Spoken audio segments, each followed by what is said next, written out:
भाग जिनको संत महापुरुष के वचन मिले हैं। उनके वचन काल माया के देश से बचाने के लिए होते हैं। जब वो मृत लोग मंडल पर आते हैं तो अपने वचनों को सुना कर जीवों के अंदर निज घर जाने की प्रेरणा पैदा करते हैं, क्योंकि जीव को मालूम नहीं है कि हमारा घर, हमारा लोक मंडल कहाँ, हम किस लोक से आए हैं और उस लोक के कैसे पहुंचेंगे। यह सब सत्संग ही बताता है। 3 युग निकल गए, जीवात्मा के बारे में किसी ने कुछ कहा ही नहीं। ऐसा मालूम होता है कि इनको कोई जानकारी नहीं थी, या तो उनको ये राज रहस्य भेद खोलने का अधिकार नहीं था। लेकिन जब संत महापुरुषों ने दया की, उन्होंने मृत लोक मंडल पर आकर ये राज रहस्य खोल दिया कि जीवात्मा सतलोक निवासिनी है,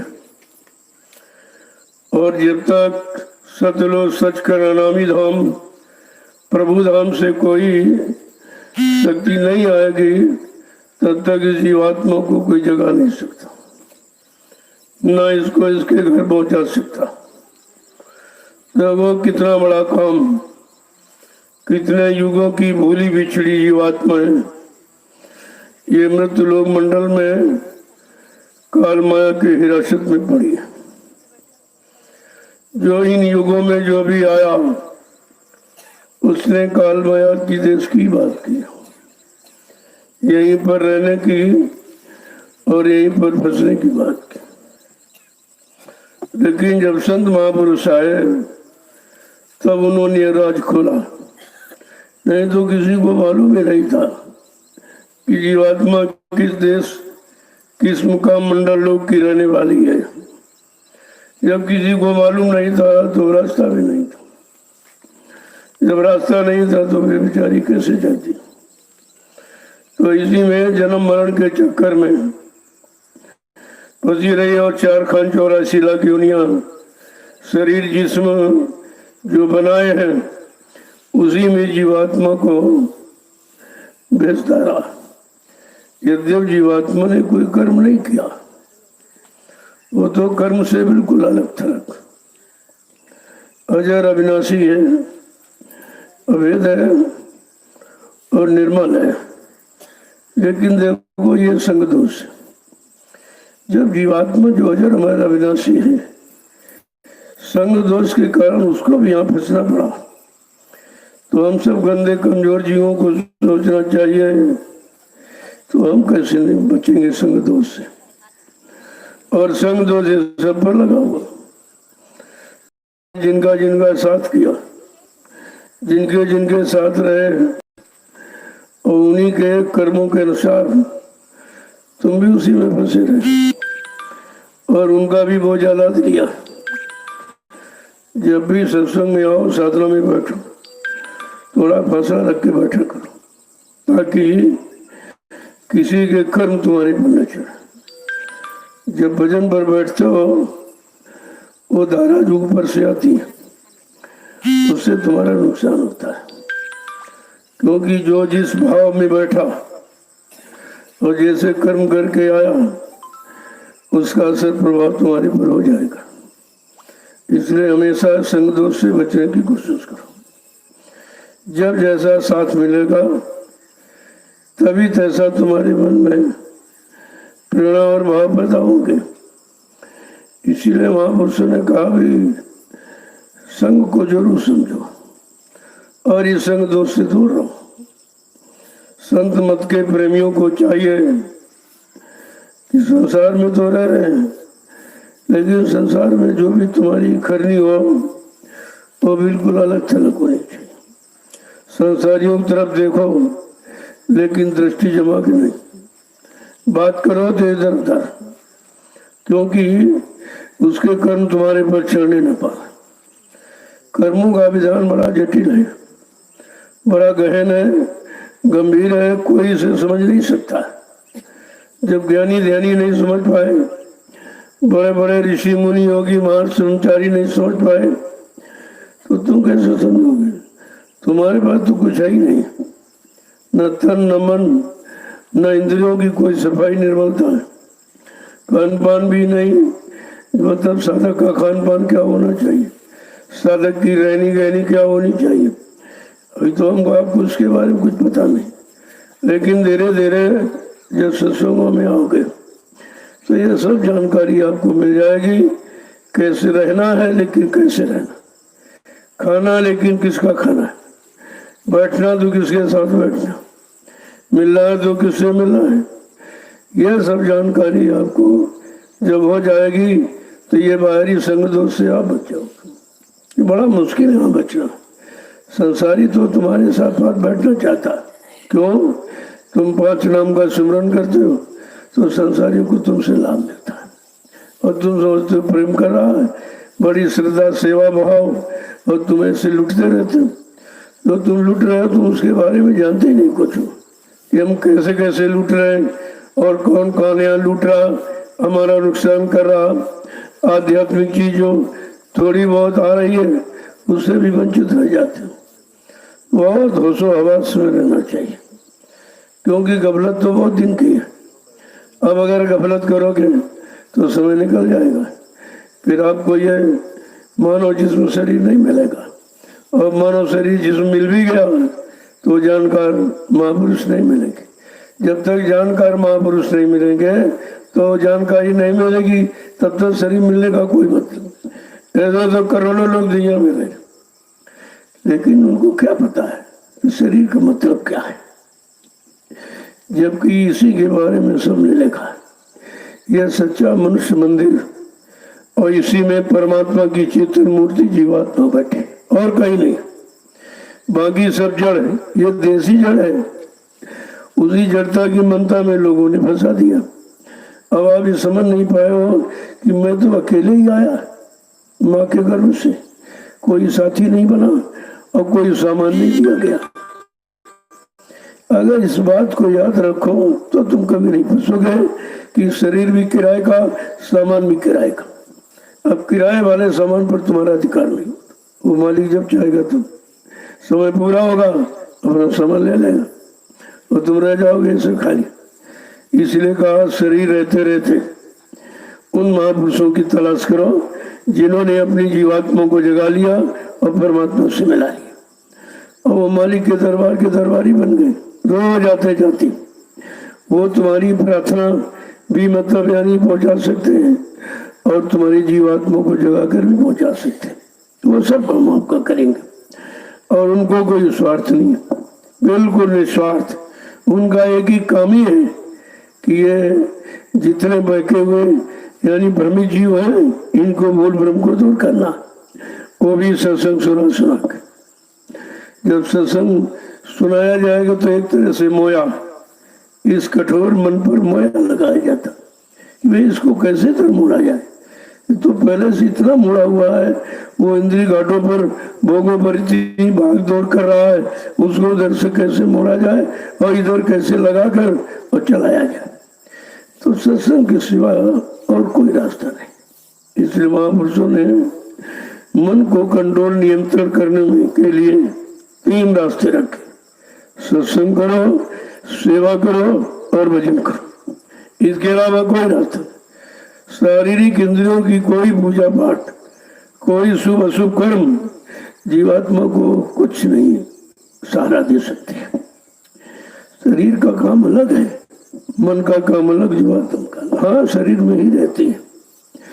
जैसे आप संसार में रहते हो तो संसार से अलग थल करो। जीवात्मा शरीर में है लेकिन अलग नाके पर बैठी हुई, दोनों आंखों के मध्य भाग में, एकदम नाके पर। वहां मतलब मल गंदगी का कहीं कितना भी लेस मात्र बिल्कुल नहीं है। एकदम पाक साफ स्थान वही है, और उसी स्थान के जानकार जब मिल जाएंगे और आपको दिव्य ज्ञान, ये अक्षर ज्ञान नहीं, दिव्य ज्ञान, जिससे दिव्य दृष्टि खुले, दिव्य कान खुले, नाक खुले, जब तक वो खुलेगी नहीं तो आपको दिखाई कैसे देगा। जैसे संसार में शरीर में आपकी दो आंखें, अगर दोनों आंखें खराब हो जाए तो कुछ दिखाई देगा आपको, कान खराब हो जाए कुछ सुनाई देगा, नाक खराब हो जाए कोई सुगंधी कोई दुर्गंध आ सकती है। इसी तरह से परमात्मा ने अपनी जीवात्मा में एक आंख एक कान एक नाक बनाया और कहा जब तक ये नहीं खुलेंगे तब तक आपको दिव्य लोगों का दिव्य ज्ञान नहीं होगा, वहां पहुंच ही नहीं सकते हो, वहां की दृष्टि भी आपको नहीं देख सकते हो। तो कहा कि ये सब कराएगा कौन? हम तो मृत्यु लोक में आके काल माया के बनाए कर्मों के जाल में फंस गए, तो हमको ये दिव्य ज्ञान दिव्य दृष्टि दिव्य काल कौन खोलेगा, कौन दिखाएगा? तो गोस्वामी जी महाराज ने इसी कलयुग में आए, लगभग 550 वर्षों के, तब से बराबर चेतना दे रहे कि किसी दिव्य दृष्टि खोलने वाले संत महापुरुष की तलाश करो, वो तुम्हारी दिव्य दृष्टि खोल देंगे। फिर ये आंखें इधर कुछ नहीं, ये आंखें तो फंसाने का काम करती है, वो आंख जो है उधर निकालने का काम करती है। तो कहते भाई कौन खोलेगा, वो होगा कौन? तो गोस्वामी महाराज लिखा सतगुरु वैद्य वचन विश्वास संयम ये न विषय किया। कहा जब सदगुरु रूपी वैद्य मिलेगा तो ये मन की इंद्रियों की भोगों की सारी बीमारी अलग कर देगा। और क्या करना, तो उनके वचनों पर विश्वास करो।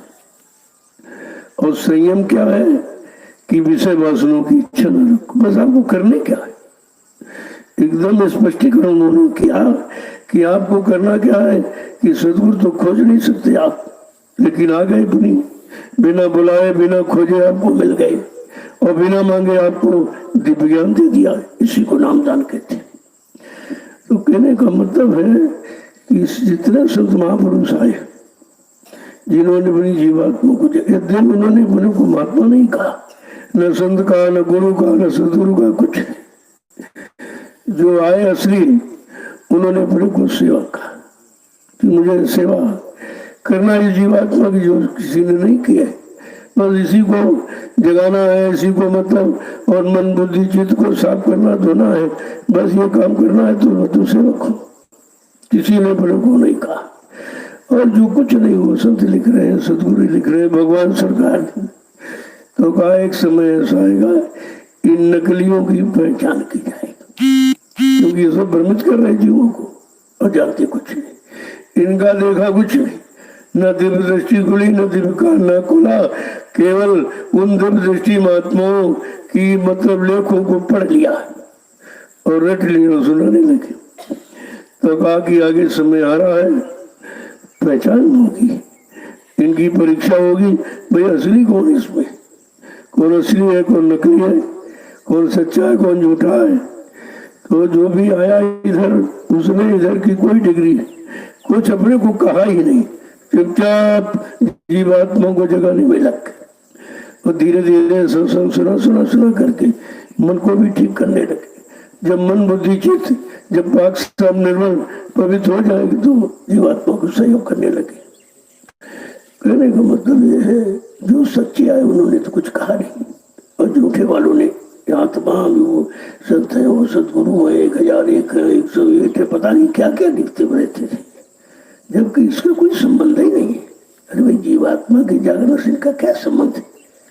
जो शरीर में आप डिग्रियां लगा रहे हो, अपने तमाम तरह के पद बता रहे हो, लेकिन तो उसके बारे में कुछ नहीं जानते हो, केवल पढ़ लिया। अरे पढ़ना कोई ज्ञान नहीं है, रटना भी कोई ज्ञान नहीं है, सुनना सुनाना भी ज्ञान नहीं। ज्ञान है जब करनी में उतरोगे। करनी करो मार मन डालो, इंद्री भोग विचारो, इतना काम करो तुम अब की, फिर आगे की सतगुरु जानी। तब सतगुरु तुम्हारा वो तो घाट पर बैठा हुआ कह रहा इंतजार कर, भाई जल्दी आओ जल्दी आओ, भगवान ने बेड़ा लगा दिया, इस पर बैठ लो, चलो पटघर की तरफ। तो वो तो सब कुछ कहते हैं, जो जिसने देखा उसी ने कहा उसी ने दिखाया। सुनाने वाला ना कोई दिखा सकता और ना आपकी जीवात्मा का कोई काम कर सकता है। तो आपको तो उनकी खोज करनी है जिन्होंने अपनी दिव्य दृष्टि खोल ली, दिव्य कान खोल लिया, नाक खोल लिया, और उधर के लोगों का सब राज देख रहे बैठकर, सब लोगों में भ्रमण करते हैं। वो शरीर में नहीं रहते, शरीर तो यहाँ का है, और वहां के फौरन जीवात्मा को निकाला पहुंच गए। इसीलिए कहा तुम उनको सजा नहीं दे सकते। अरे सजा तुम शरीर को देखो, कहा तुम शरीर को कहीं बंद कर लो, वो निकलने वाली निकल जाएगी, अपना काम करेगी। तुम शरीर के साथ जो कुछ करना चाहो, मार है, पीठ है, ये और वो है, दंड है, कुछ भी करते रहो, लेकिन उसका उस पर कोई असर नहीं। इसीलिए कहा मुझे कोई मार नहीं सकता, मुझे कोई खरीद नहीं सकता, कहा मुझे कोई धोखा नहीं दे सकता। धोखा तुम अपने लिए कर रहे हो, उनको क्या धोखा देंगे? वो तो संपूर्ण धोखे धाखे से बिल्कुल अलग खड़े हैं, और तुमको धोखे से निकालना चाहते, और तुम सोचते हो हमने धोखा दे दिया, हमने ये कर दिया, हमने, तो तुम्हारे कहने से कुछ थोड़ी हो जाएगा। जो काम करने आया है वो काम करके ही जाएगा, उसके बारे में तुम जानते ही नहीं हो यहाँ का काम करने वाला कौन। और कहा जब मालिका के तो दोनों काम करेगा, इधर तुम्हारे तन और मन और मतलब बुद्धि चित्त को साफ करेगा, और उधर जीवात्मा को जगा के घर पहुंचाएगा। दोनों काम आप कर करेंगे। इन दोनों काम में से कोई एक भी काम तुम्हारा नहीं कर सकता। अब तुमको सत्संग मालूम नहीं है या भूल गए तो तमाम स्वार्थी लोग भी लालची निकल पड़े, फंसा लेंगे आपको। ऐसे ये जीव बेचारे फंस गए। निकालने वाले ने निकाल के खड़ा किया, लेकिन स्वार्थ लोग, लालच की आंधी आई तो फट से उसी तरफ घसीट कर ले गई। और सब देखिए शरण से लोगों का बात तो शरण की जाती है, और कहते हैं हमारी शरण का प्रभाव आई शरण तजो नहीं ताई। जो शरण में आ जाएगा उसको कभी हम छोड़ेंगे नहीं। और तुम अपनी तरफ से भाग जाओ तो कहाँ जाओगे भागकर? जैसे जब पतंग उड़ाने वाला आसमान में पतंग को फेंक देता, देखने वाले कहती पता डोरी भी नहीं दिखाई देती, उड़ाने वाला नहीं दिखा देता, पता नहीं पतंग कहाँ गिरेगी, किसके हाथ लगेगी।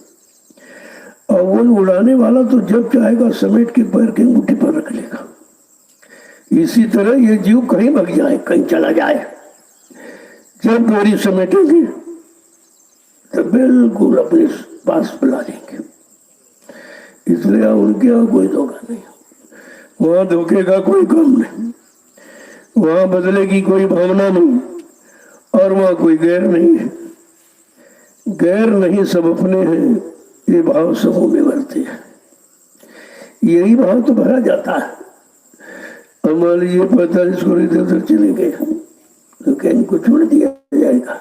भाई आपका बेटा खराब हो जाए और खराब कर्म करे, घर से निकल जाए, तो क्या तुम ये नहीं कहोगे हमारा बेटा है? या तुम्हारे अंदर ये नहीं कहा कि ठीक हो जाए, ये भी आ जाए तो अच्छी बात है। इसी तरह से जीवों के प्रति जो हमदर्दी लेके आते हैं, उनके पास बनावट, दिखावट और गैरपन नहीं होता। सब अपने ही है, क्योंकि सबको नाम दान दिया है। ये अमोलक दौलत जिसने दी है, तुम उसकी दौलत को खराब नहीं कर सकते। कहा अगर नहीं करोगे तो हमारे पास फिर वापस आ जाएगा। नामदान कोई चाहे हम खराब कर देंगे, मतलब नहीं करेंगे तो नहीं करोगे, तुम्हारा होगा ही क्या? करो वो सब मेरा है, मेरी दौलत फिर मेरे पास आ जाएगी, और जब सब देखेंगे तब तुमको दे दी जाएगी। तो ये काम सृष्टि में किसी ने किया नहीं। कर्मों की अदायगी और नाम को जीवात्मा से जोड़ना, घर पहुंचाना, ये काम किसी ने नहीं किया। अब जब करने किसी ने किया नहीं तो आपको जानकारी नहीं, उसका कोई इतिहास वर्णन नहीं है। अब जो काम करने आया वो तो अपना काम करेगा ही, तुम समझो न समझो, करो न करो, तो इसका उन पर कोई असर नहीं। अब तुम इसको खराब ही नहीं कर सकते। ये तो ऐसी दौलत है, ना चोर चुरा सकता, ना आग जला सकती, न पानी बहा सकता, ना कोई गंदा कर सकता, ना बंटवारा कर सकता। ऐसी नाम की दौलत। हाँ, जो दाम की दौलत आपने इकट्ठी की मन बुद्धि चित्त को लगाकर, वो तो परिवार के लोग बांटेंगे, जो देखेगा छीन लेगा आपका। लेकिन ये नाम की दौलत तो दिखाई देती नहीं, क्या चलेगा। और जहां पर है वहां तुम पहुंच सकते नहीं। तो महात्माओं का दिया हुआ धन, आत्मधन, ये कभी नष्ट नहीं होता। संत बीज बिन से नहीं, आय पड़े जो झोल, और कंचन यदि विष्टा गिरे घटे न ताको मोर। अगर सोना को नाली में डाल दो और धो के ले जाओ कि कीमत कम हो जाएगी। इसी तरह ये नामदान कभी गंदा होता ही नहीं। ये तो गंदों को ठीक साफ करता है और कुकर्मों के कर्म ठीक करके उनको अच्छा बनाता है। इसका तो काम ही है। यहाँ लोगों ने उपमा तो दी है कि जैसे पारस सोने को लोहा बना सकता है, लेकिन पारस नहीं बना सकता। लोहा को सोना तो बना देगा, लेकिन पारस नहीं बना सकता। और गुरु के लिए कहा, गुरु कर ले आप समान, वो अपने समान बनाने आए। जब तक अपने समान ये जीवात्मा को पाक साफ निर्मल नहीं करेंगे तब तक तो ले ही नहीं जाएंगे। और उस सफाई में उनकी तरफ से देर नहीं, दर तो हमारे आप में कि हम लोग सुनते हैं, भूल जाते हैं, मतलब यानी इधर उधर भटक जाते हैं, तो हम समझ नहीं पाते। तो कहा तुम जल्दी तैयार हो जाओ और मैंने सब मसाला तैयार कर रखा। जिस दिन तुमको इसके लायक देखूंगा सौंप दूंगा, कि वो तो देने ही आए, वो वापिस लौट डाल के थोड़ी ले जाए। अब तुम लेने वाले तो बनो, लेने वाला कोई नहीं बना। सब भगने वाले छोड़ कर जाने वाले बने, सब भग गए। बाजार लगाया और बाजार से उजड़ गया, क्योंकि तो मेला था। जो मेला में चेला बना तो मेला खत्म, चेला खत्म। और वो मेला मथुरा में लगना बंद हो गया। या इधर उधर बड़े बड़े जगह जगह सत्संग मेला होता तो सब बंद हो गए, और देखिए सब चेले से भाग गए, कोई नहीं देखा। पहली बार चेला कोई था ही नहीं। शिष्य का मतलब है कि गुरु की शिष्यता उसको स्वीकार करे, उनकी सीख यानी जो वचन है, जो शिक्षा, जो सिद्धांत, जो नियम है, उनका पालन करे, उसको शिष्य कहा जाता है। बाकी शिष्य की कोई बाहर में कोई दाढ़ी बाहर रख लो, कोई मतलब यानी और कोई भेष बना तो क्या तुम शिष्य हो जाए? ये तो तुम गलत करते हो, ये तुमको करना ही नहीं चाहिए। ये तो उनके लिए जिनने सब कुछ रखा, सब कुछ विरह विवेक है, मतलब यानी ये सब, और पूरी पवित्रता जिन्होंने रखी उनको रखने का अधिकार है। और तुम किसी को देख कर गए तो जैसे तुमने भेष बनाया तो भेष का अहंकार आ जाएगा, फौरन भेष का अहंकार। और ये भेष उस सत्य देश नहीं पहुंचा सकता, यही भटका देगा। इसलिए संत मत बने। महापुरुषों ने कहा भाई कोई साधु वाधु मत बनना, बाहर से बहुत मार पड़ेगी। साधुता धारण करो कि साधुता एक विचार है कि मन बुद्धि चित्त को पाक साफ निर्मल पवित्र, काम क्रोध लोभ मोह अहंकार से दूर, तो साधु हो जाओ। साधु में तुमने साधा ही क्या भी, ना कुछ पकड़ा ना कुछ छोड़ा। पकड़ने का मतलब जो हमारा कल्याण का, हमारे उद्धार का, उस रास्ते को पकड़े, और काल माया ने जो बनाया कर्मों रास्ता इससे छोड़े।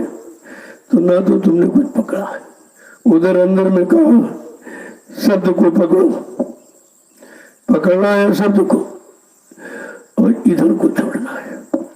अब ना तुम छोड़ना समझ पाए, नहीं पकड़ना समझ पाए। सत्संग में आते जाते रहे और समय ही व्यर्थ चला गया। जब कुछ लोगे नहीं और अपने पास रखोगे नहीं और उसके अनुसार उसका प्रयोग अपनी पाक साफ निर्मलता के लिए करोगे नहीं, तो तुमने लिया ही क्या अभी तक? अगर लिया होता तो कुछ तो लोग निकल आते पाक साफ, लेकिन किसी नहीं लिया। और ये समझ कैसी है? परीक्षा पूरा परिचय देती, और ऐसी परीक्षा जो सृष्टि में किसी ने, हमारी आपकी परीक्षा नहीं हुई, मालिक ने अपनी परीक्षा थी। ऐसा भी सृष्टि में किसी ने नहीं किया। ये सब अलौकिक कार्य है। सब अपनी परीक्षा दिया और फिर हम तुम हो गए। परीक्षा गुरु ने दी और फिर शिष्य हो गए। देखो कैसा मतलब है, क्योंकि परीक्षा के काबिल कोई है ही नहीं कलयुग में, किसकी परीक्षा ली जाए। इतना जीव कमजोर है, जरा सा शक्ति को भी टूट जाओगे। जरा सी शक्ति अगर कर दी जाए तो तुम यहाँ रह नहीं सकते, तुम भाग जाओगे। अरे भैया ठीक नहीं तो बड़ा ये है वो है, लेकिन अभी तो कुछ किया ही नहीं यार। और ढील है तो ढील में तुम बिगड़ रहे हो। शक्ति कर दी जाए तो भाग जाओगे, और ढील कर दिए तो बिगड़ जाओगे। तो कोई बीच का रास्ता निकालना चाहिए। तो ये बीच का रास्ता था कि गुरु ने अपनी परीक्षा दिया है, तो आपको सोचना चाहिए मेरी तो परीक्षा नहीं हुई। नियम तो ये है कि शिष्य की परीक्षा ली जाती। आज एक ऐसा नियम बिल्कुल अलग थलग कि गुरु अपनी परीक्षा दे रहा है, अपनी पहचान दे रहा कि मैं क्या हूँ। और पहचान में कहा देखो ना मुझे कोई समझ सकता है और ना मुझे कोई सता सकता है। वो तो कोई मौज हो जाए, उस मैच में शरीर की कोई लीला कर दी जाए तो शरीर तो जड़ है। इस जड़ लीला से शरीर के बारे में तो कुछ तुम कर सकते हो, मारे पीटे ये है वो है, मतलब ये। लेकिन उस शरीर को चेतन का रूप देने वाली जीवात्मा के बारे में तो कुछ नहीं। तुमने कहा कि इनको हम बंद कर देंगे, जैसे जब इमरजेंसी में जेल में कांग्रेस सरकार ने बंद किया, पूछा गया भाई बाबा जी का अपराध क्या है, किसी ने कुछ नहीं बताया।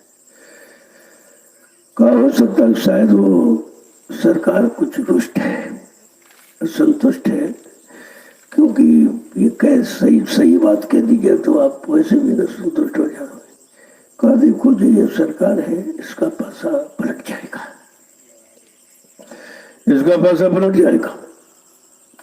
और जो बदल गया तो कहने बाबा जी ने श्राप दे दिया। तो मतलब यानी इसी पर असंतुष्ट होकर वो जेल में बंद किया और वहां दबाव डाला कि अब भी अपने शिष्यों से हमारा प्रचार करा दीजिए, मैं आपको एक हेलीकॉप्टर दूंगी, बहुत सारा रुपया पैसा। वो मुसलमान प्रधानमंत्री नहीं। तो अब वो महापुरुष तो चेतन है, वो कोई डर भय उनको तो नहीं। कहा कि देखो तू किससे बात कर रही है, तू किससे बात कर रही है, तुझे नहीं मालूम है कि हमारे पर तेरे काम का कोई असर नहीं पड़ेगा। हमको तो कुछ चाहिए ही नहीं। ये चाह और इच्छा इससे बहुत परे बैठा हूं, हमको कुछ नहीं चाहिए, लेकिन भारत की जनता को चाहिए। और जनता की इच्छा पूरी करने के लिए तुम खड़ी होते हो, ये करते हो वो करते हो, किया कुछ नहीं, वो कह दिया जाए तो नाराज हो। तो मतलब यानी जब ये कहा तो उस पर और नाराजगी हुई। तो उसने क्या किया, बेड़ी हथकड़ी पहरा दिया। देखिए जो चोर डकैत कतरी को सजा दी जाती वो समर्थ महापुरुष को, और वो हंस के उन्होंने पैर दिया। लेकिन अपराध कितना भारी है, इसकी सजा कितनी बड़ी होगी। तो सारा परिवार गोली का शिकार हो गया। सब अकाल मौत में प्रतियोगी में चले गए। आज भी पड़े हैं, रो रहे हैं, आज भी रो रहे, कोई सुनने वाला नहीं। और मतलब यानी बार बार मथुरा में वो प्रेत आत्मा बन के आती थी मुसलमान, कहती थी बाबा जी हमको 5 रुपए दे दीजिए। देखो एक प्रधानमंत्री 5 रुपए मांग रहा, ये है कर्मों का खेल।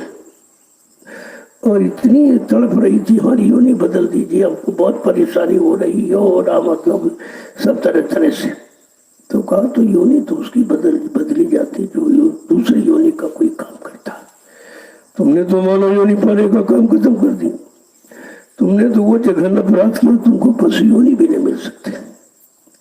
अब तुम्हारे लिए कौन सा स्पेशल नर्क बनाया जाए जिसमें तुम्हारे कर्मों की अदायगी होगी। तो ये सब बता दिया, कह दिया, लेकिन लोगों की समझ में फिर भी नहीं आया। अब समझ में आए जब कोई समझदार की समझदारी आप ले और समझे सुने तभी तो आएगी। तो लोग नहीं समझ पाए, फिर उसमें भी तमाम मतलब का इनको ऐसा करो, एक कटघरे में बंद कर दो और भोजन पानी बंद करो, बाबा खत्म हो जाए। वो भी किया, सब करके देख लिया। और बंद किया 6 महीने तक। और वो उत्तर प्रदेश की जिला जेल, कभी इस जेल में, कभी उस जेल में, कभी उस हेलीकॉप्टर तारा। जब देखा कि तुम 6 महीने पूरे गए तो बाबा मर गए होंगे, तो जब कटकरा दिल्ली की तिहाड़ जेल में खोला गया तो एक भव्य प्रकाश निकला और बाबा जी साधना ली। ये देख करके कर्मचारी अधिकारी घबरा गए और मुसम्माद के पास सूचना भेजी कि बाबा जी मरे नहीं बल्कि ऐसा सा चमत्कार हो गया है। वो इतनी घबरा गई कि मैंने सारे उपाय किए हैं, अब मैंने इतना जघन अपराध किया, क्या करूं? तो अपने गुरु देवरा बाबा के पास गए। जब देवरा बाबा के पास गई कि नहीं महाराज जी देखो तो नाम के महात्मा कौन है, काली बच्ची उनको छेड़ना मत, वो युग पुरुष है, युग सृष्टा है, युग दृष्टा है। अगर वो पलक बंद कर ले तो प्रलय हो सकती है, प्रलय हो जाएगी। कहा हमने तो निर्दोषों को बहुत सताया है, जेल में बंद किया, बेड़ी हथकड़ी पहराई, मार डालने के लिए मैंने कटघरी में बंद किया। तो कह लेके जा वो दयालु है, वो दया करने आए, वो किसी के अपराध को नहीं लेते हैं। जा उसे माफी मांग ली। तो वो मुसलमान 1979 में मथुरा आश्रम माफी मांगने आई। 80 मिनट तक रोती रही, माफ कर दीजिए, माफ कर दीजिए, मेरे गुनाहों को माफ कर दिए, मैं आपको समझ नहीं पाई, मान नहीं पाई मेरे अपराध को। वो तो दयालु, तो माफ भी कर दिया और आशीर्वाद भी दिया। इनको कहते समझे, माफ भी किया और आशीर्वाद दिया, दोबारा प्रधानमंत्री फिर बन गए। और जितने लोग जेल गए थे सब बाबा से असंतुष्ट हो गए कि कहा मैंने पुलिस की गाली खाई, लाठी खाई, और मतलब जेल में रहे, उन्होंने फिर आशीर्वाद दे दिया। अब हमें आपको क्या मालूम कि वो कैसे क्या करेंगे। तुमको अपने काम की चिंता होनी चाहिए। जब उस महापापिनी को क्षमा कर दिया तो तुम क्या रह जाओगे या कोई रह जाएगा? जो जिस काम के लिए आया है वो अपना काम करके ही जाएगा। वो भी कहा जबरदस्ती तुम करो न करो, चलने के लिए तैयार हो ना हो, कहा जबरदस्ती ले जाएंगे। क्यों जबरदस्ती करेंगे? क्योंकि तुम निकलना ही नहीं चाहते हो, तुमको यहाँ का बहुत बड़ा अच्छा लगता है और निरंतर तुम्हारे जीवन कम कर रहा है। तुम ये भी नहीं समझते कि इन भोगों से हमारा मतलब उम्र हमारी कम हो रही, शरीर की शक्ति क्षीण हो रही, मन बुद्धि चित्त खराब हो रहे, तो तुमको खराबी का पता ही नहीं खराब होने अच्छा। क्यों जब शराबी आदि हो जाता उसको शराब का खाना खराब लगती है, बहुत अच्छी लगती है। सारे व्यंजन आप रखो और शराब रखो तो व्यंजन हटा देगा, शराब पी लेगा। जब जीव को कोई ज्ञान ही नहीं जाता तो दंड दिया जाए तो कैसे दिया जाए? तो कहते भाई ये अज्ञानी है, अज्ञानियों को माफ किया जाता है, लेकिन माफ रोज करो, अज्ञानता रोज माफ हो, रोज अज्ञानता रोज माफ हो, तो फिर तो ये सजा आपको मिल जाएगी। अरे भाई गंदे हो गए, खराब हो गए, तो कहा कि चलो ठीक, अब लो नसानी अब नो नसानी। अगर ये संकल्प कर लो तो तुरंत माफी हो। अब लो नसानी अब नो नसई हो, कि अब तक जो भी समय नष्ट हुआ, जो श्वासों की पूंजी भोगों में खराब की, लेकिन अब नहीं, अब जानकारी सत्संग से हो गई और आपकी दया मिल गई, अब मतलब ये नहीं करें तो अभी हो। अब तो निरंतर वही गलती करते हो, फिर माफी मांगते हो, फिर गलती करते हो, फिर माफी मांगते हो, तो तुमने तो अपनी आदत बना ली, तो इससे तुम अच्छे कब हो गए? तो जब एक बार देख लिया इससे क्या नुकसान है, क्या हानि, क्या लाभ, तो लाभ को आपको पकड़ना चाहिए। अब हानि लाभ वो जानता ही नहीं है, वो इतना हैबिचुअली आदती हो गया कि बगैर उसके रह ही नहीं सकता, कुछ कर नहीं सकता। लेकिन फिर भी आपको हर मोड़ पर जगाया गया, हर मोड़ पर इशारा किया गया कि फंसना मत, ये बाजार फंसने का, चाहे उधर से आओ तो फंसोगे, इधर से आओ तो उधर से आओ तो फंसोगे। इसमें जो रास्ते बने हुए हैं, कोई रास्ता आप अपनाओगे तो फंस जाओगे। इस सारे रास्तों से अलग थलग होकर अपने घर के रास्ते की तलाश करो, जानकारी लो, उन महापुरुषों को खोज करो जिनके पास आत्मा के घर जाने का रास्ता है। वो आपको बता देंगे, वो तो बताने ही आए हैं। लेकिन अब तुम कैसे जानोगे, कैसे मानोगे, उसके लिए ये तमाम व्यवस्था करनी पड़ी। कहा वो सत्संग सुनाओ, फिर सेवा में लगाओ, धीरे धीरे भजन करने लगेगा, मतलब यानी फिर आ जाएगा। अगर रास्ते न किए जाए तो तुम कैसे जानोगे? और ये रास्ते सरल हैं, क्योंकि कमजोर जीवों के लिए यही रास्ता अच्छा है। अब उस रास्ते पर तुम कब समझोगे?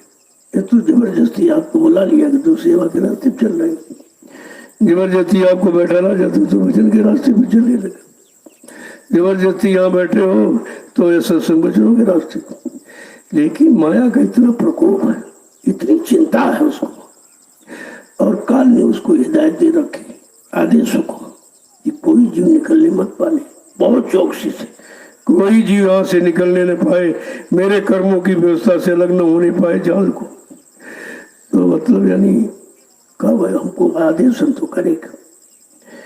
अब उसने अपनी सहेलियों को, माया की सहेली रिधिया से दिया, उनको आदेश दिया कि देखो तुम जाओ, अगर साधना बैठो तो उसको सुला दो, सो जाए, और बच्चों को सुनने ना पावे, और सदगुरु के बच्चों में विश्वास मत करिए, उनकी शरण में उनको अपना मत बनाना, और जो उन्होंने नाम की दौलत की उसकी कमाई मत करिए। अब देखिए, और परमार्थी सेवा में लगने मत देना। देखो तुम्हारे पीछे कितने पड़े हैं, तुम निकलोगे तो कैसे निकलोगे? इतना समर्थ होना चाहिए जो माया के सारे रास्तों से तुम्हें अलग ले जाए। तभी तो ऋषि मुनि कर नहीं पाए, योगी ब्रह्मचारी नहीं, वो भी फंस गए सब। ये किसी के बस का नहीं है कि माया, काल माया के बनाए कर्मों के जाल को कोई तोड़ सके। कहा ये समर्थ आएगा जिसके पास सब तरह की सामर्थ्य शक्ति है, वो ये काम करेगा। और ऐसा कभी आया नहीं। जो आए उन्होंने थोड़ा बहुत इशारा किया, क्योंकि सत्पुरुष की तरफ से जो आदेश होता है वही वो करेंगे। जिस युक्ति से जीवों को जगाना है उस युक्ति से जगाएंगे। सबके जगाने का तरीका एक नहीं होता, इसीलिए कितने संत आए, कबीर साहब से लेकर हजारों। लेकिन ये काम करने का वादा और प्रतिज्ञा और संकल्प किसी ने नहीं लिया कि मैंने जिन जीवों को नामदान दिया है, जब तक इनकी जीवात्मा को इनके घर नहीं पहुंचा लूंगा मैं चैन से बैठने वाला नहीं हूं। हमको इसके लिए कोई लीला, कोई करिश्मा, कोई खेल, कोई व्यवस्था क्यों न बनानी पड़े। तो ये सब जो भी हो रहा है आपको निकालने का, आप तो फंसे तो मालूम नहीं कि निकलेंगे। और जब बहुत दिन फंसे रहे तो कहते फंसे कहाँ है, यही तो रहना है, तो घर है, उसको ये मान बैठे आप, जबकि न तुम्हारा घर है और न तुम्हारा वो सामान है। तो कहने का मतलब ये है बिना सत्संग के तो कुछ हो ही नहीं सकता। अब सत्संग का अगर तुमने माध्यम केवल कानों का विषय बनाया तो आप धोखे में रह जाओ। ये कानों का विषय नहीं है। कान तो अच्छा बुरा सब सुनते हैं और धीरे से मन को सप्लाई कर देते। मन इस पर संकल्प विकल्प करता, वो बुद्धि को दे देता है और बुद्धि निश्चय करती। अब जैसा बुद्धि को मसाला मिला उसी को तो निश्चय करेगी वो। जब बुद्धि को परमार्थ का रास्ता नहीं मिला या इनमें किसी को नहीं मिला तो मन को और चित्त को और बुद्धि को वो क्या, चित्त क्या चिंतन करेगा और मन क्या संकल्प करेगा, बुद्धि क्या निर्णय लेगी, जब कोई सच्चा रास्ता नहीं।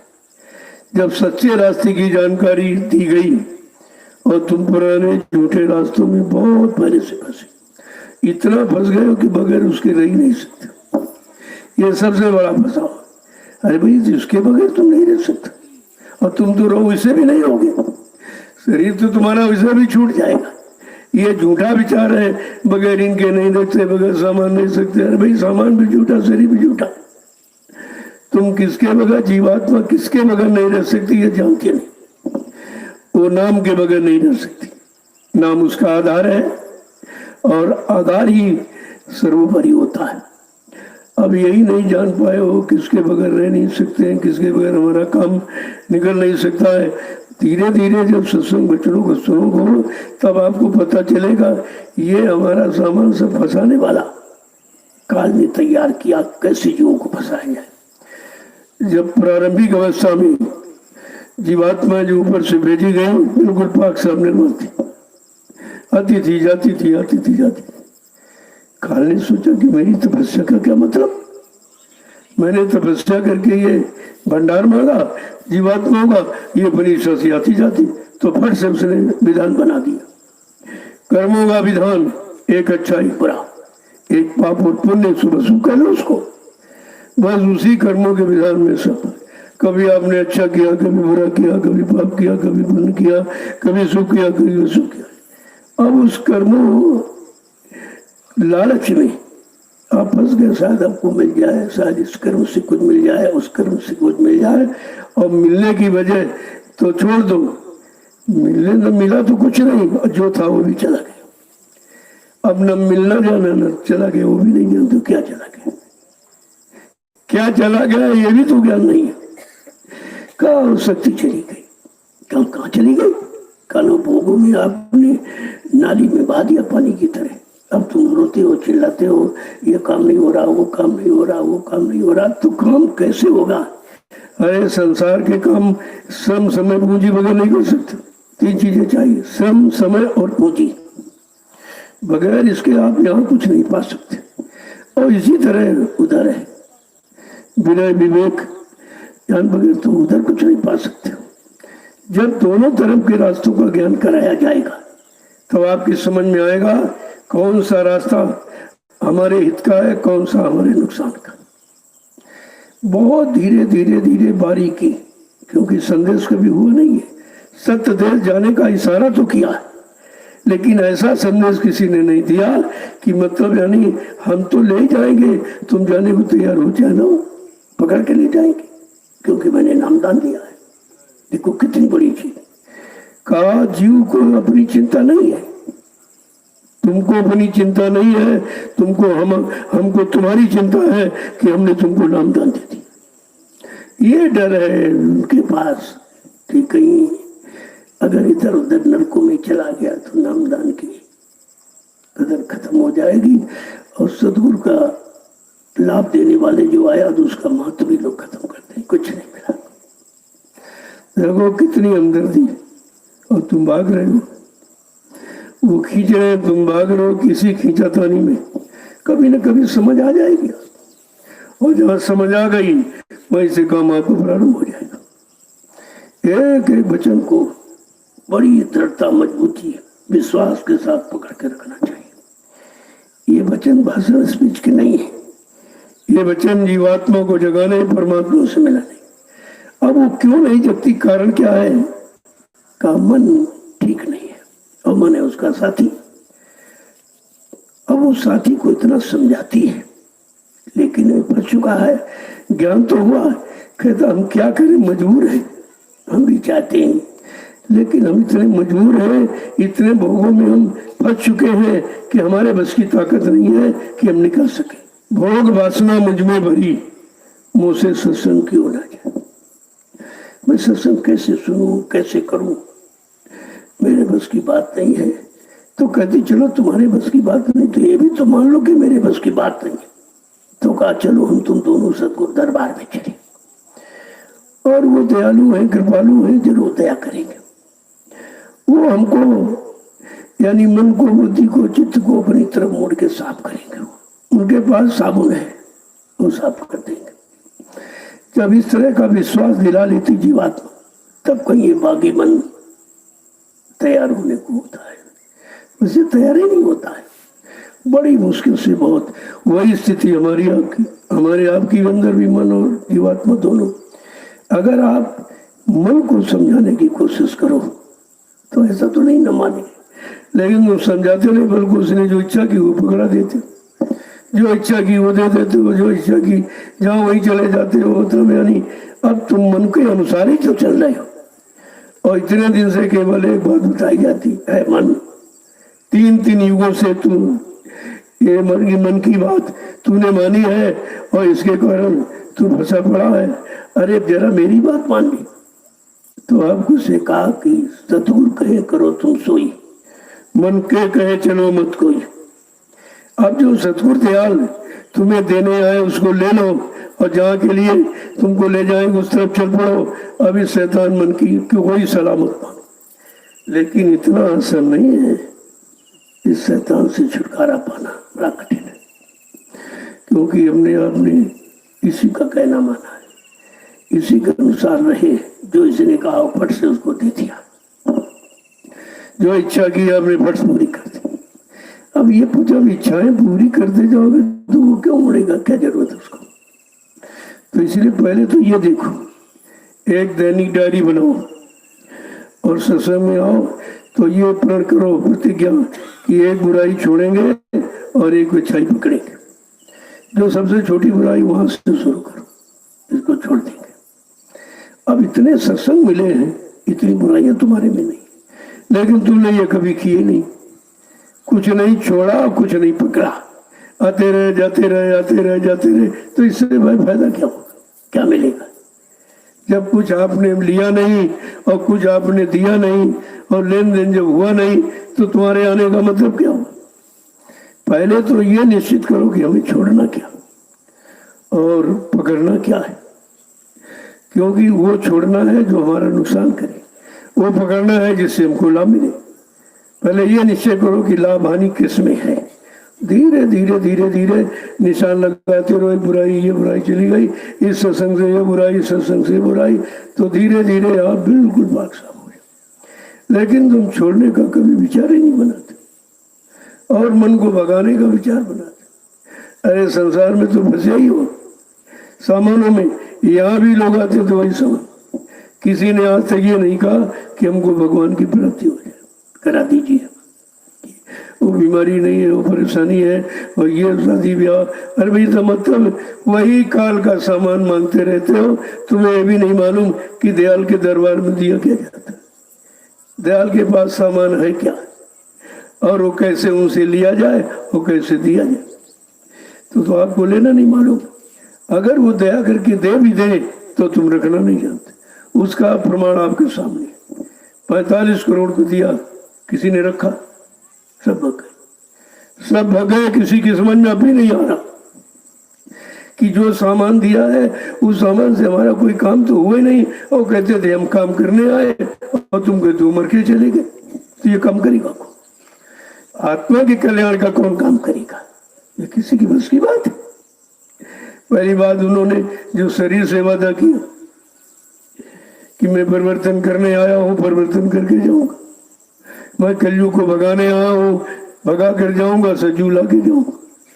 तो अगर शरीर के वादों को सोच लेते तब भी आप कहते अभी शरीर का कोई वादा पूरा नहीं करते, शरीर से चले गए।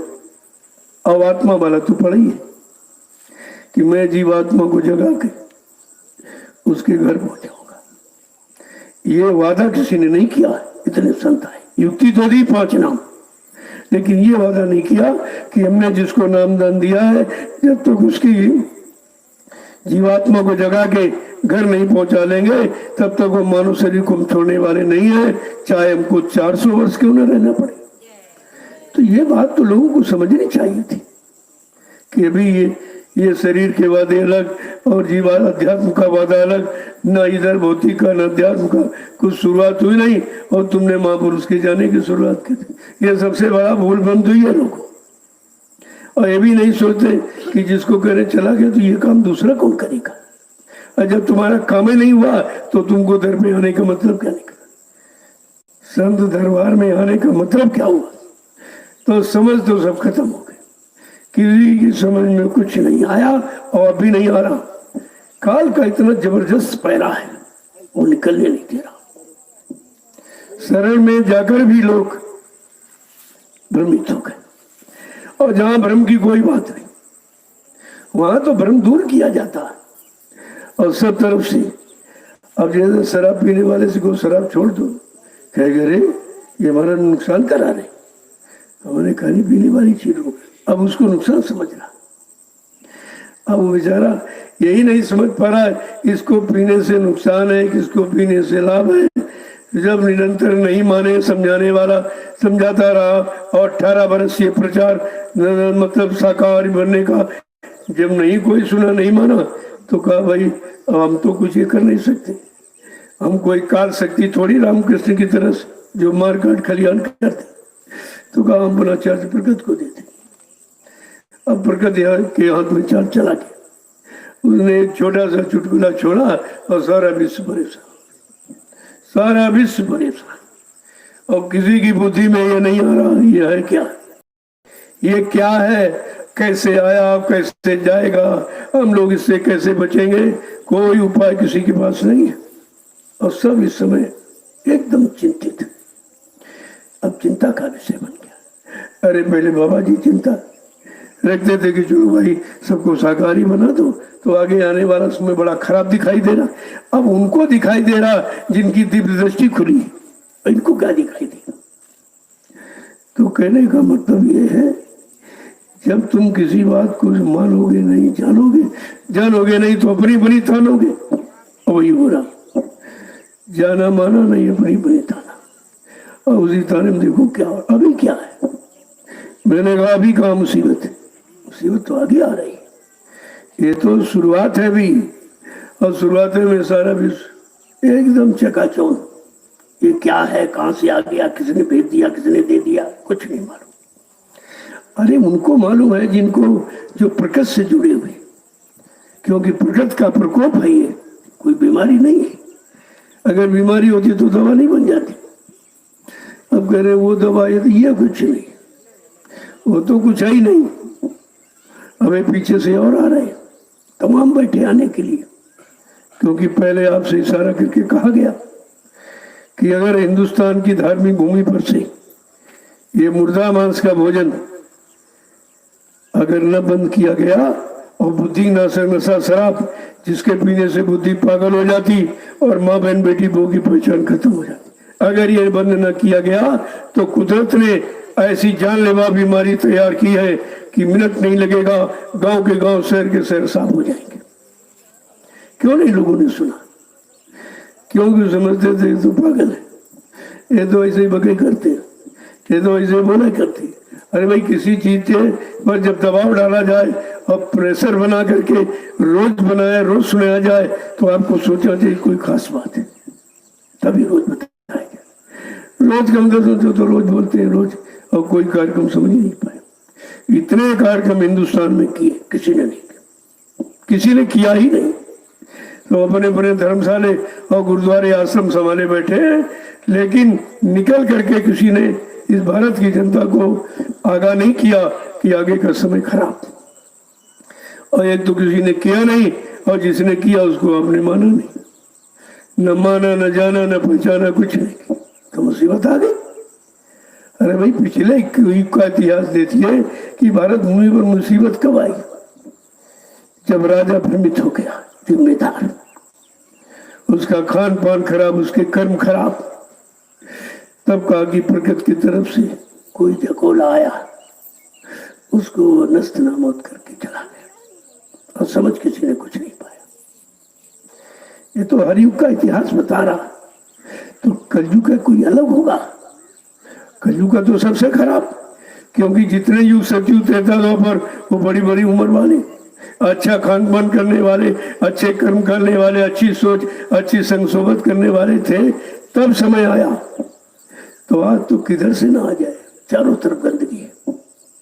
अब तो पता नहीं किस कोने से आ जाएगी, तो किस देश से आ जाएगी, किस और कहाँ चली जाएगी, अब आपको क्या मालूम। और एक इशारा हुआ कि भाई मांसाहारी मुल्क से बीमारी चली, तो हिंदुस्तान के जिम्मेदार लोगों को तुरंत अपने देश में मांसाहार बंद करा देना चाहिए, शराब पीना बंद करा देना चाहिए, क्योंकि जो मांस खाते हैं, शराब पीते हैं, उनके खून में कीटाणु वो ताकत नहीं है जो इससे लड़ सके।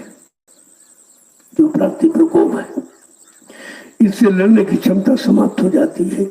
इसलिए सबको शाकाहारी बनने का संदेश दिया। और इन्होंने देखा भी कि शाकाहारी व्यक्ति पर किसी को असर नहीं, किसी को बीमारी नहीं लगी। हाँ, जो लोग थोड़े समय से भी जो भी बने हैं उन पर बीमारी तो आई, लेकिन उठी मरे नहीं। मरे नहीं। तो शाकाहार का तो प्रमाण सामने प्रस्तुत है, फिर ये क्यों सो रहे? इनको चाहिए अपने देश की प्रजा जनता बचाने के लिए इनको तुरंत शाकाहार का प्रचार करा देना चाहिए और ये गंदा खान पान और ये सब बंद करा देना चाहिए। अगर देश को बचाना है तो इनको तो अपनी कुर्सी बचाना है, देश से क्या मतलब? देश से कोई मतलब इनका नहीं। अरे प्रजातंत्र है, इसको क्यों भूलते हो? प्रजातंत्र, तंत्र माने ढांचा, तंत्र माने व्यवस्था, ये प्रजा की, और प्रजा रो रही। और तुमने सिद्धांत नहीं पढ़ा कि गोस्वामी महाराज ने रामचरितमानस में भविष्यवाणी किया कि जा सुराज प्री प्रजा दुखारी, सो न पवस नरक अधिकारी। जिसके राज में अगर प्रजा दुखी है तो राजा नरक में जाएगा, चाहे वो देश का प्रधानमंत्री राष्ट्रपति हो, चाहे प्रदेश का मुख्यमंत्री हो, चाहे जिले का डीएम हो, या तहसील का तहसीलदार हो, या ग्राम प्रधान हो, ब्लॉक का अध्यक्ष हो, ये और परिवार का चाहे माली मुखिया। कानून एक ही, जिसके अधीन आश्रित जितने लोग हैं, अगर वो कष्ट मुसीबत आपत्ति में रहेंगे तो ये सजा उसको जिम्मेदार को मिलेगी। ये सब नरक में जाने के अधिकारी हो। अब नरक में जाने का कारण बना रहे हो कि तुम बुद्धिमान है, क्या यही ज्ञान है जो तुम्हें नरकों से बचाने सके? ज्ञान की अज्ञान है। तो ज्ञान और अज्ञान की तो परिभाषा भूल गई और समझ में अब भी नहीं आ रहा। इतना खोने के बाद खोना तब पाना, इन्होंने खो के कुछ नहीं पाया और खोते ही चले जा रहे। अरे इनको ये भी नहीं मालूम कि ईंट पत्थर का मंदिर गिर जाए फिर बना लोगे, लेकिन मनुष्य मंदिर अगर गिर गया ये नहीं बना सकते। कितना कीमती, और झटके में जा रहा, करोड़ों चले गए झटके। कहा था अगर मेरी बात न मानी तो कुदरत के चपेट में करोड़ों चले जाएंगे। अब कष्ट तो इस बात का हो रहा कि ये मानो मंदिर नहीं मिलेगा, लेकिन जब कोई मानने को तैयार नहीं तो क्या हो? न मानने का परिणाम तो विनाश होता ही है, थोड़ा और होगा, देखते जाइए। अभी तो बहुत कम है, लेकिन अभी उनका काम उधर ही हो रहा है, इधर नहीं कुछ। इधर तो सुनते ही नहीं। इस समय हिंदुस्तान में कोई नहीं बोला, केवल मैं ही संदेश देता हूँ, क्योंकि मेरा संदेश स्वार्थ थे, जिसमें स्वार्थ नहीं तो वो नहीं है, और हमको कुछ चाहिए भी नहीं। परमार्थी संदेश शुरू से और आज भी वही हो रहा। तो हिंदुस्तान में सब बंद, सब नेताओं के भाषण बंद, महात्माओं के प्रवचन बंद, सब, क्योंकि सबको डर बाहर निकलूंगा तो कोरोना लग जाएगा। अरे इतना डर तुमको, फिर महात्मा किस बात के, धर्मात्मा किस बात के? आप, तुम्हारे पास आध्यात्मिक कोई शक्ति नहीं। भौतिक शक्ति से यह नहीं कोरोना जाएगा, आध्यात्मिक शक्ति से। और आध्यात्मिक कमाई करने के बाद आएगा नहीं। इतना डरता वो भी है कि हम कुछ कर नहीं पाएंगे, हमारा असर नहीं। तो हमने कहा भाई देखो, अभी बगल में नीमसार है 3 किलोमीटर पर, जितनी धार्मिक स्थल सब ताले पड़ गए, और यहाँ संदेश सुन रहा, क्योंकि मेरा संदेश स्वार्थ का, कोई चढ़ावे का, कोई लाभ लेने का, कोई किसी तरह का नहीं। ये परमार्थ का संदेश है, इसकी आवश्यकता है। अब धीरे धीरे वो बंद करा दी, भाई कहीं जमाव नहीं होगा। मैंने कहा ठीक है, हमें क्या, नहीं होगा तो तुमको कुछ मिलेगा नहीं। यही भूमि है, पिछले वर्ष 6 लाख का जमघट था यहाँ। इतनी बड़ी भीड़ नहीं इसमें कभी कोई नहीं लगा पाया। जब से ये बना है किसी ने भीड़ नहीं लगा पाई। 6 लाख की भीड़ थी और 5 से 1 सप्ताह रहे लोग। सब आश्चर्यचकित थे, कितने आदमी आ गए, क्या खाएंगे, क्या पिएंगे, कैसे रहेंगे। हमने कहा ये तुम्हारा विषय नहीं है, तुम चिंतन करना छोड़ दो, देखते जाइए क्या हो रहा। तो सारा प्रशासन देखा कि कोई अप्रिय घटना नहीं, और कितने लोग पूरे नैमिष में पहुंच गए। और मैंने 200 कुंटल लड्डू बांटा, इनको खिलाया कि प्रसाद खाओ तो शायद बुद्धि ठीक हो जाए। कुछ नहीं, वो प्रसाद समझा ही नहीं। अरे जब भाव नहीं है तो भक्ति नहीं है, भक्ति नहीं तो शक्ति नहीं। तो लड्डू समझा, खा लिया, कुछ नहीं। लेकिन ये मैंने प्रमाण प्रस्तुत किया है कि जब से नैमिष बना होगा तब से ये काम किसी ने किया नहीं, क्योंकि यहाँ तो लेने वाले सब बैठे, पेड़े ले आओ, बर्फी ले आओ, लड्डू ले आओ, बतासे ले आओ, पैसा ले आओ, गरी ले आओ, सामान, वो तो लेने वाले, देने वाला कोई नहीं। जब देने वाला कोई नहीं तो देने वालों को सोचना चाहिए कि हमने जो दिया उसके बदले आज तो कुछ मिला नहीं, तो देने नहीं बंद करे, अभी दे रहे। तो कुदरत ने ऐसा तमाचा मारा कि जहां जहां लोगों की आस्था थी निराधार, यानी चेतन में आस्था नहीं, पत्थर में आस्था थी, और ये सब स्थान बंद कर दिए। अब भी लोगों को नहीं मालूम, यहाँ कोई देवी देवता होता तो ताला लगा ले देता। 3 महीने से देवी बंद है, देवता बंद है, भगवान बंद है, कुछ नहीं कर सकता। ये तो लोगों को सामने जानकारी लेनी चाहिए कि यहाँ कुछ नहीं, हमारा समय, हमारा श्रम, हमारी पूंजी व्यर्थ चली गई। जब ये अपना बचाव नहीं कर पा रही बंदे 3 में, तो तुम्हारा क्या करे। तो अगर सच्चाई बताई जाए तो उनको बुरा लगेगा जिनकी स्वार्थ की दुकानें बंद हो गई। और धीरे धीरे देखते जाइए, ये सतगुरु धाम सबको ज्ञान करा देगा, सबको सत्य का और जड़ चेतन का दोनों भेद बता देगा। धीरे धीरे आप देखते जाइए। मैंने एक प्रमाण इनको भेज दिया था, जबकि मैंने ये कहा भाई सब लोग मत आना, यहाँ जगह हमारे पास नहीं है, ये दूसरों को खेत है, पता नहीं कोई दे दे न दे, तो आप परिवार से एक ही दो आना। अगर पूरे परिवार वाले आ जाए तब क्या होता, यहाँ जगह मिलती, यह सब गांव में प्रेमी फैल जाता। तो इनको तो सोचना चाहिए कि भीड़ नैमिष तो कभी नहीं लगी, और जहाँ लगती वहीं पैसा दो, सामान दो, ये दो, वो दो, यहाँ कुछ नहीं।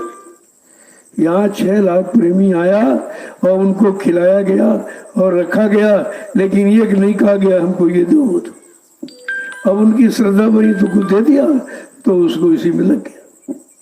जब उन्होंने श्रद्धा में 1 रुपए 2 रुपए, मैंने कोई ये नहीं बताया 2 अंक के 3 अंक 4 अंक की सेवा, हमने नहीं सेवा फेवा में लेना मेरा काम नहीं, मैं भिखारी नहीं हूँ, और हमारे गुरु ने हमको भिखारी बनाया भी नहीं। ये भीख वाला काम यहाँ नहीं होता। जो प्रेमियों ने श्रद्धा भाव से सेवा की, यह सामने नजारा दे। इतना भारी मैदान किसी के पास नहीं। देखिए आप इस देख रहे बैठे हो आप, ये आपकी गाड़ी कमाई का फल है, और जहां जहां तुम्हारी गाड़ी कमाई लगती जाएगी वहां ये परमार्थ का के लिए सब साधन बनता चला जाएगा। और धीरे से उधर वो निर्माण शुरू हो गया। वो किस लिए कि आप जो अपने खेतों से अनाज ले आते हो और उसमें थोड़ा सा निकालते हो, मैंने कहा 2 किलो, कोई इतनी छोटी सेवा तो लेगा ही नहीं, और न किसी ने आज तक बताई। ये हिंदुस्तान का रिकॉर्ड तोड़ा है कि 2 किलो की उम्र 25 रुपए। अगर ये सब लोग लगाओगे तो सब काम हो जाएगा। लोगों ने कहा तो 25 रुपए में क्या होगा, हमें बहुत होगा। 25 रुपए वाला तुम रख नहीं पाओगे। तुम 25 रुपए देखते हो और जनसंख्या नहीं देखते। अगर 10 लाख आदमी 25-25 रुपए देते कितना हुआ, कितने करोड़ हो गया। अरे कम हो गया, आपको काम हो गया, और सबका सहयोग हो गया, और उस सहयोग से सबको लाभ मिलेगा। तो यहाँ पर जो भी हो रहा है सब परमार्थ, सब जीवों के हित के लिए, कर्मों की अदायगी के लिए, ये पाक साफ निर्मल करने के लिए। जब ये पाक साफ निर्मल हो जाएंगे तो यहाँ पर वहीं से बैठकर अपने घर चले जाएंगे। जय गुरुदेव,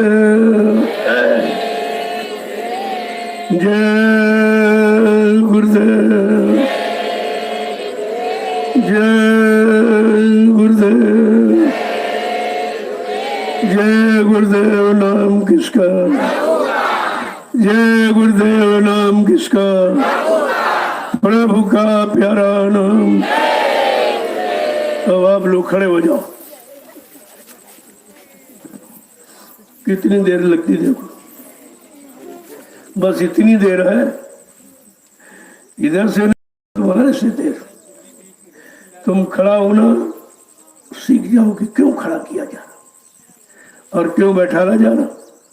अगर दोनों का अर्थ मालूम हो जाए तो इसी उठने और बैठने में तुम्हारा काम हो जाए।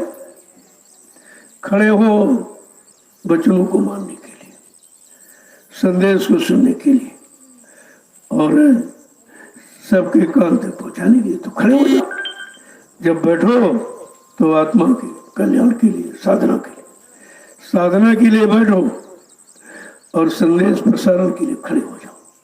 तो तुम्हारा इधर भी काम उधर भी काम, बैठने में उधर का काम और खड़े होने में इधर का काम।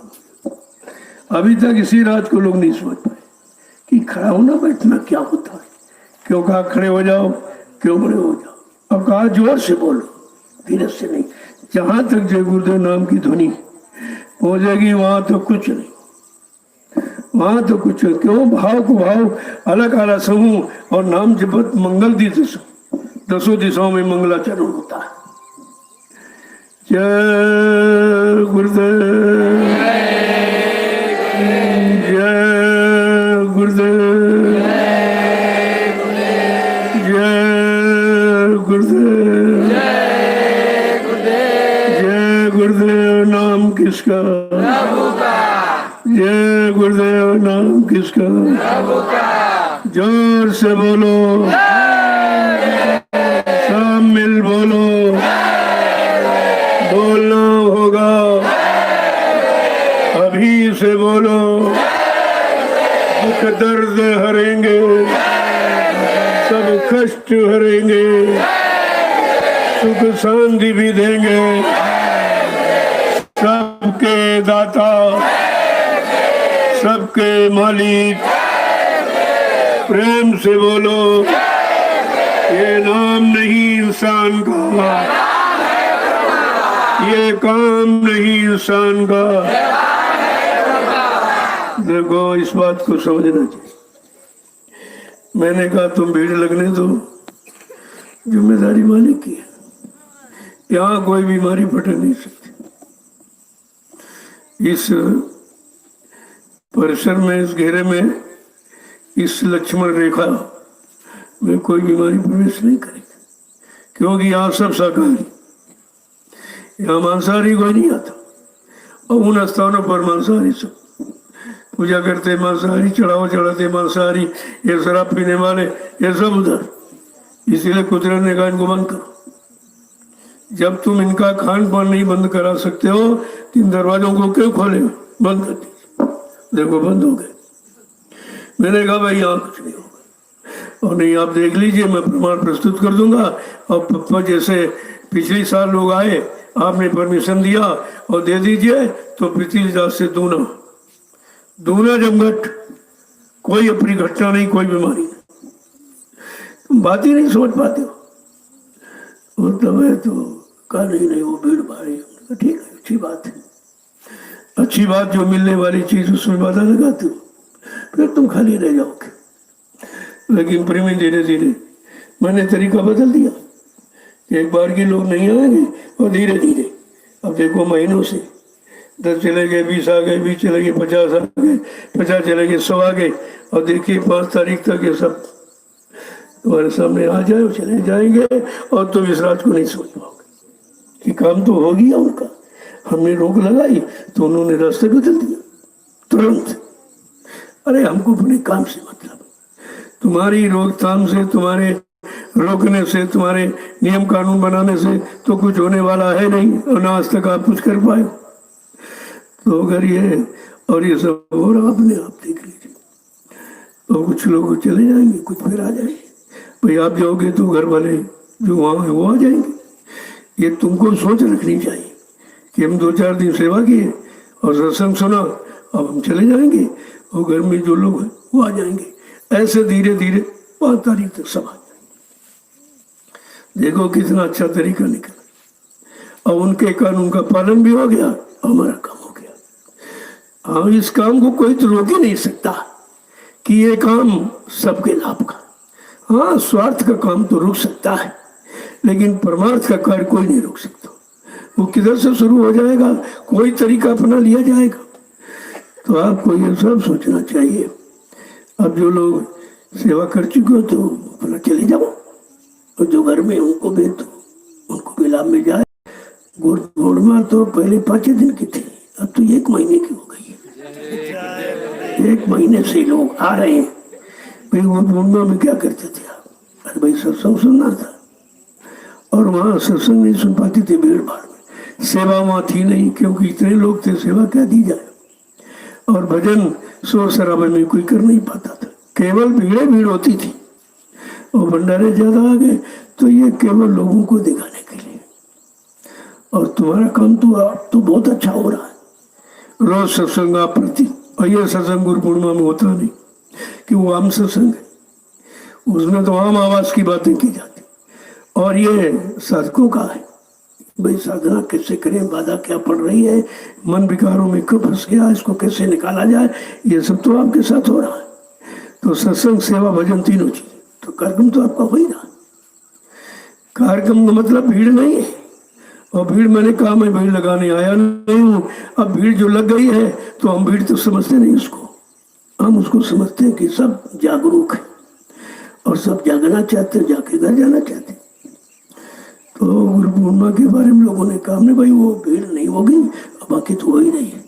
1 दिन के लिए आ जाओ, 2 दिन के लिए सत्संग सुनो, सेवा करो और भजन कर लो, और जब ये मतलब मिल गया तरीका तो जाके घर में करो बैठो।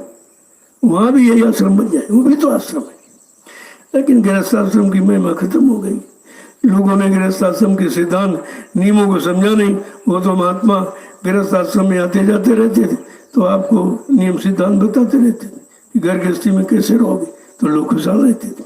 अब तुम्हारा संबंध है उससे खत्म हो गया, सब परेशानी फंस गए। जय गुरुदेव,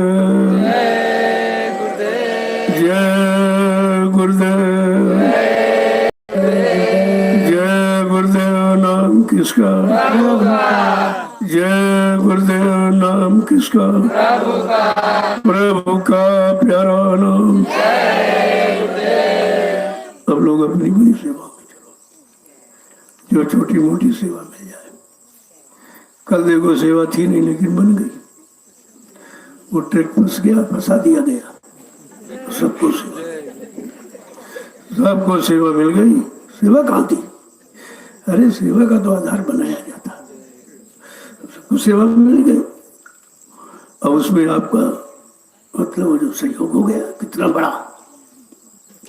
तो मतलब ये बात को कहाँ लोग समझते हैं, कैसे सेवा आधार बनाया जाएगा, कैसे सेवा कराई जाएगी, कोई ना कोई रास्ता निकल आता है। अब जब कोई चीज बिगड़ती है तभी तो बनाने में सेवा होती है। तो मतलब देखिए उसको भी लोगों ने कोस की। कल मैं वहीं खड़ा रहा, देखता रहा भाई कौन कौन इस सेवा में सेवा को सेवा समझता रहा। तो तमाम लोग तो टहलते रहे, तो देखो सेवा से वंचित हो गए। ये सेवा का मतलब ही नहीं समझते। अरे भाई 1 डलिया 2 डलिया 5 डलिया 10 डलिया जितना डालो उसको उतना डालो, या जबरदस्ती तो ही नहीं तुम 100 डलिया डालो, ऐसा कुछ 1 डालोगे वो भी लाभ है। अब ये कोशिश करो भाई ज्यादा ज्यादा करें, तो यही प्रेमी करते हैं। तो सेवा का महत्व तो समझना चाहिए। तो कल सेवा लोगों को मिले, कोई सेवा थी नहीं, और ये सब कह रहे हैं क्या करें, कोई सेवा नहीं है। तुमने कहा सेवा बन जाएगी, इसी क्या बात है। सेवा बनाने में कितनी देर लगेगी, और फिर से बिगड़ जाओ। बिगड़ा कुछ नहीं, उसमें क्या बिगड़ा, बिगड़ तो फिर कैसे जाता। सेवा का आधार है, आधार बना दिया गया और सब प्रेमियों को सेवा मिल गई। और तुम्हारे सिर से ये मसाला वहां पहुंचा, और ये वहां से बिल्डिंग पर पहुंचेगा, तो उसमें तो हिस्सा आपका बन ही गया है। और जिन्होंने नहीं किया उनका ऐसे ही नहीं, वो क्या करेंगे, वो ऐसे ही लोग छूट जाते। वो समझते नहीं कि सेवा है क्या है। नहीं बताओ, ये कहते मोरक दो, ये करो वो करो, और तुम कर ही क्या सकते हो। तुम कर्मों का बोझा कितने जन्मों से ढो रहे हो, उसकी फिक्र नहीं है। ये डलिया ढोने की बात करते हो, ये डलिया ढोना है कि जो बोझा लदा सिर पर कैसे उतरेगा। जब सिर पर ही कोई बोझा रखोगे तभी तो सिर बोझे का उतरेगा, वो ऐसे कैसे उतरेगा। यहाँ शर्म करते हो, डलिया कैसे रखे, हमको तो गट्ठा रखे जो दिखाई नहीं दे रहा। इतना बड़ा गट्ठा लादे घूम रहा है, वो तो दिखाई कर्मों का दिखाई नहीं दे रहा, ये छोटी सी डलिया दिखाई दे रही। अरे छोटी सी डलिया वो तेरे जो गट्ठर बांधा उसको निकाल के बाहर कर देगी। लेकिन बात तो समझिए आप। तो कुछ को तो ये शर्म लगती है। परमार्थ सेवा में कीनी शर्म उसके फूटे कर्म, क्या मिलेगा उसको? कभी कपड़े सेवा से रोक देते, पाक साफ कपड़े निकालना, गंदे हो जाएंगे गंदे, और कपड़ों ने तुमको रोक दिया। ये जो भी बाहर में बनावट करते हैं सब सेवा से वंचित रखेंगे तुम। इसलिए यहाँ बनावट और दिखावट और सजावट ये सब बंद करो। अगर परमार्थ में कुछ पाना है तो, और नहीं तो आए हो चले जाए, खाली क्या मिलेगा? अब बोलो आप लोग चलिए, मैं वही मिलूंगा सबसे। तो रोज ही मिलता हूँ आपको, प्रसाद भी रोज मिलता है। ये प्रसाद कभी नहीं मिला। सेवाएं तो बहुत चली, लेकिन सेवा के बाद ये पारितोषिक किसी को नहीं मिला, क्योंकि इसमें बल आ जाता है, दे दो तो उत्साह बढ़ जाता। कल लोगों ने जैसे प्रसाद खाया, करे नहीं अभी हम और ढोएंगे और निकल के, हमने कहा नहीं बंद करो भाई, सुना हो गया। करे नहीं ये प्रसाद खाया तो इसका तो असर हो जाए कुछ, तो फिर डालने लगे पेट्रोल।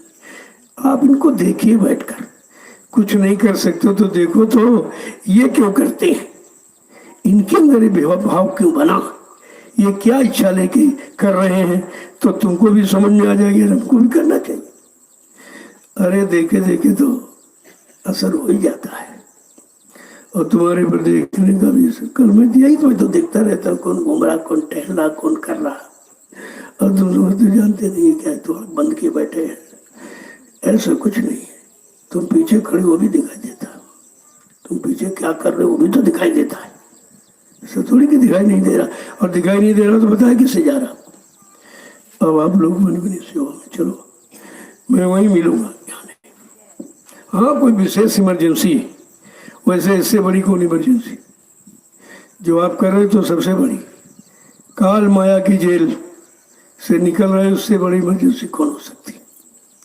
हाँ कोई विशेष है, जाना चाहते तो जा सकता, मैं तो रोकता नहीं किसी को। अभी बीच में कहा भाई गुरु पूर्णिमा का कार्यक्रम नहीं होगा, सब लोग भेज दो कि गुरु पूर्णिमा का कार्यक्रम भीड़ वाला नहीं होगा।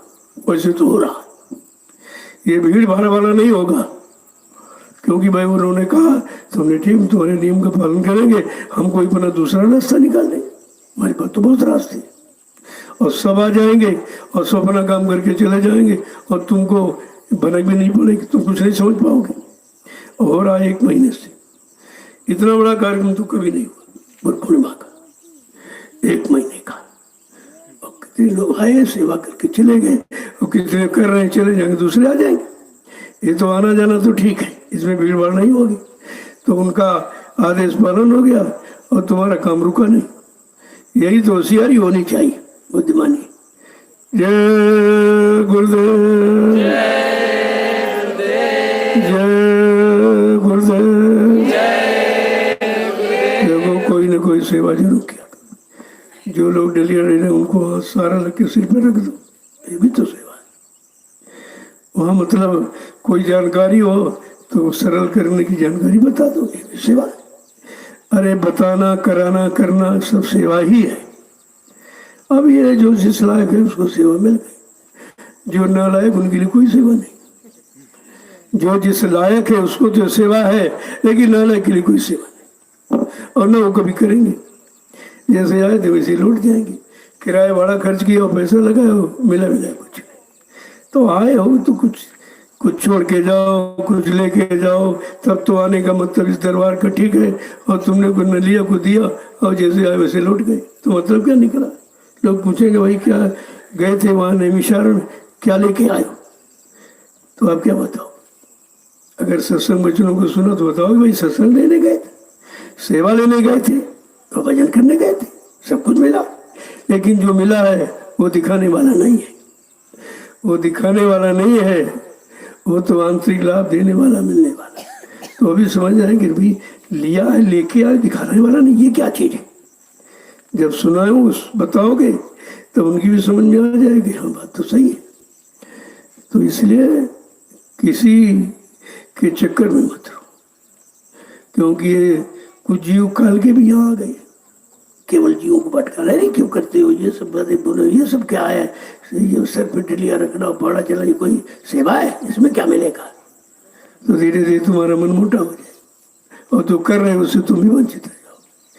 इसलिए क्या हो रहा, क्यों हो रहा और कहाँ के लिए हो रहा, ये तीनों बातें आपको सोचनी चाहिए, तो फिर कोई भ्रमित नहीं कर सकता कोई भी। तो मैं देख रहा था, वहाँ कुछ खड़े हैं, कुछ टहल रहे हैं। हमने, भाई तुमको क्या मिलेगा, क्यों यहाँ आए हो?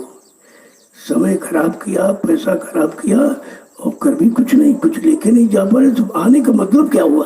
अरे कुछ तो ले लो यहाँ का, नहीं तो पानी पिला दो लोगों को। ये कौन सी खराब सी बात? लेकिन जिनके हक अधिकार में नहीं है उनको दिखाई नहीं देता है। वैसी ही जैसी हो तबता और तब तैसी मत होए, और काल रेखी लेख को मिल सके नहीं को। वैसे ही उनका मति और बुद्धि जो वैसी बन जाती है उनके समझ में। और फिर ये तो होनी है, जो कर्म आपने किए हैं उस कर्मों का परिणाम ये है, मिलने जा रहा आपको। तभी तो धर्मशास्त्रों ने कहा, अरे भाई होनी हो ना हो, हार बलवान, इसे कोई मत मानो झूठी। गई मंथरा पास की कही। देखिए ऐसे लोग तुम्हारे पास आकर के तुम्हें भ्रमित करते हैं। गई मंथरा पास की कही, पिला दई बूटी, अज्ञानता की बूटी पिला दी और परिवार में विघटन पैदा कर दिया। ऐसे तमाम लोग आते हैं जो सत्संग में, और संग विघटन तुम्हारे अंदर अच्छे भाव विचारों में विघटन पैदा कर देते। गई नियत करी खोटी, परिणाम क्या हुआ? लंकगढ़ सोने की टूटी, सब चला गया, कुछ नहीं बचा। और यहाँ से बचाने की बात की जा रही, यहाँ मिलाने की बात की जा रही। तो मतलब जब आप उस काल का इतिहास इतने दिन से सुनाया पढ़ाया रटाया जा रहा, तो वो नहीं समझ पाए हो, तो ये दयाल वाला इतनी जल्दी कैसे पकड़ लोगे? जब काल वाला हटेगा तो दयाल वाला जगह बनाएगा। और तुम वो सब हटाना नहीं चाहते, इसको लेना चाहते, ये कैसे? भाई एक लोटे आपने घी भर लिया ऊपर से, फिर उसमें दूध डालो, तो कहोगे रे भी दूध इसमें रुक नहीं रहा, तो अच्छी चीज है, दूध से घी बनता। अरे चीज तो अच्छी, लेकिन जगह कहाँ है? जगह ही आपने नहीं बनाई तो कितनी अच्छी चीज है। ऐसे ही जब विकारों से, बुराइयों से और भर के आप आए हो, तो कितनी अच्छी चीज डाली जाए, वहाँ जगह ही नहीं। पहले उसको निकालो तो जो गंदगी भरे हो, तो अच्छा ही आप, अच्छा ही तो अपने आप जगह बना लेती। उसको केवल जगह बना के दे दीजिए, वो बैठ जाएगी, और बैठ जाएगी तो सब कुछ काम कर देगी। अब लोग अब विवाह में चलो, देखो भंडारों वालों को रोज कहा जाता, उतना भोजन बनाओ जितना खपत हो जाए। नहीं तुमको दोष लगेगा, अन्य देवता है, अन्य देवता का अगर तिरस्कार हुआ तो आपको दोष लग जाएगा। परोसने वाले देखकर, बच्चा है, बूढ़ा है, जवान है, ये सब देख करके आओ। और मैंने लोगों से कहा, भाई जब ये महाप्रसाद है, प्रसादी नहीं भंडारे का महाप्रसाद, तो आपको बिल्कुल थाली धो के पी लेनी चाहिए। कोई कण हमारी दया से अलग, हमको दया से अलग न करने पाए। तो ये भंडारे की, जब मैं निकलता हूँ देखता तो वहाँ कोई रोटी इधर पड़ी है, कोई चावल उधर पड़ा हुआ, तो ये नहीं होना चाहिए। करोगे भाई तो परिणाम तुमको भोगना पड़ेगा। अन्य देवता है जल देवता, जल का भी उतना प्रयोग करो जितनी जरूरत। अब एक बाल्टी नहाने के लिए 20 बाल्टी फैला रहे हो, क्या है? तो जल देवता को नाराज कर रहे। और जब जल देवता नाराज हो गया तो जल की कमी हो जाएगी। तो देखिए आप, बड़े बड़े शहर दिल्ली जैसे पानी है ही नहीं, पानी का पता नहीं, न आगरा में पानी, न मथुरा में पानी, केवल आश्रम पर है। आश्रम का जो ट्यूबवेल वो मीठा पानी, बाकी सब कड़वा, कहीं कुछ नहीं। तो महापुरुष जहाँ रहते हो तो ठीक ही हो जाता, तो पानी का कहीं नामो निशान नहीं रहा, क्योंकि तुमने जल देवता का निरादर किया। हम देखते हैं कि एक बाल्टी, अरे कितना भारी तुम्हारा शरीर, 10-20 बाल्टी से बिकेगा क्या? एक बाल्टी नहा लिया, अब क्या किया, सब जगह जगह घरों घरों समर लग गए और चला दिया, और घर में बैठे हो चला, वो चला, पानी फैला, क्योंकि तुम पानी को देवता नहीं मानते हो, जल देवता। अगर जल देवता असंतुष्ट हो जाएगा तो सृष्टि समाप्त हो जाएगी, क्यों? जल ही जीवन है, अन्य जीवन कहीं नहीं लिखा, जल जीवन है। भाई बगैर पानी के तो कुछ हो ही नहीं सकता, और बगैर पानी तुम जिंदा नहीं रह सकते। एक बार रोटी न मिले तो जिंदा हो, लेकिन पानी न मिले तो नहीं जिंदा रह सकते। उस जल देवता की क्यों नाकाजी करते हो? अरे तुम अपनी व्यक्ति, कोई किसी दूसरे व्यवस्था तो नहीं है, तुम्हारी व्यवस्था है, अपनी व्यवस्था में आग लगाते हो। ये समझ कर कि सब हमारी व्यवस्था है और हमारे पैसे से हो रही, तो अपना आपको तो बहुत संभाल के, अब वाली टूटी खुल गई तो खुली है, सब जा रहे निकल जा रहे, मैं रोज निकलता हूँ, देखता हूँ, समस्या नहीं, आंख बंद करके बैठा है, क्योंकि तुमको कोई चिंता नहीं की ये पानी बह रहा तो किसका खर्चा। अरे भाई बिजली का बिल तो आप ही लोग तो दो, मेरे पास तो कुछ नहीं, हम क्या देंगे, वो आप ही देते हो। जब तुमको बिल चुकाना है तो इतना इतना नहीं, अपना जितनी जरूरत उतना प्रयोग करो तो आपका बिल कम आ जाए। अब तुम कहते हो नहीं नहीं कुछ भी हो, हमको इससे क्या मतलब, तुमको इससे मतलब तो तुम्हारा ही नहीं कुछ, फिर क्या है, कहते हमारा ऐसे कोई मतलब है, हमको तो ये चीज़ मिलनी चाहिए। अरे भाई तुम्हारा नहीं मतलब है तो तुम्हारे लिए फिर मिलेगा कैसे, फिर उसका खत्म कर दी जाएगी।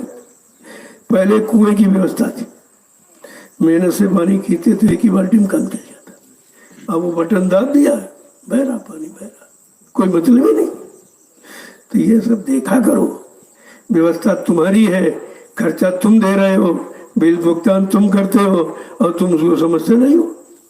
लाइट है वो जल्दी जल्दी छोड़ दो, तो क्या है, तो तुम अपनी दौलत में आग क्यों लगा रहे हो। अब तुम इसे अपना समझ ही नहीं पा रहे हो। अरे भाई तुमने जो दिया उसी से तो हो रहा, सब उसी से हो रहा। मेरे पास तो लोगों सिवा कुछ है ही नहीं, मैं क्या दूंगा। अब ये है कि तुम्हारी सेवाओं का दुरुपयोग नहीं होने दूंगा, अगर आप समझ लो। और तुम सब अगर बिगाड़ कर ले तो हम अकेले क्या करेंगे भैया, हम भी तो तुम्हारे ही बल पर कर पाएंगे, तुम्हारा सहयोग तभी कर पाएंगे, ऐसे अकेले कोई कुछ नहीं कर सकता। और चूंकि ये तुम्हारे लिए है इसीलिए तुमसे भाई सहयोग की अपना सहयोग अच्छी जगह लगा दो। अब प्रेमियों के अंदर भाव पैदा हो गया कि नहीं भाई हमारे लिए आवास होना चाहिए, हम अगर थोड़ा सा अच्छी जगह रहना चाहे हमने तो बना लो अपना।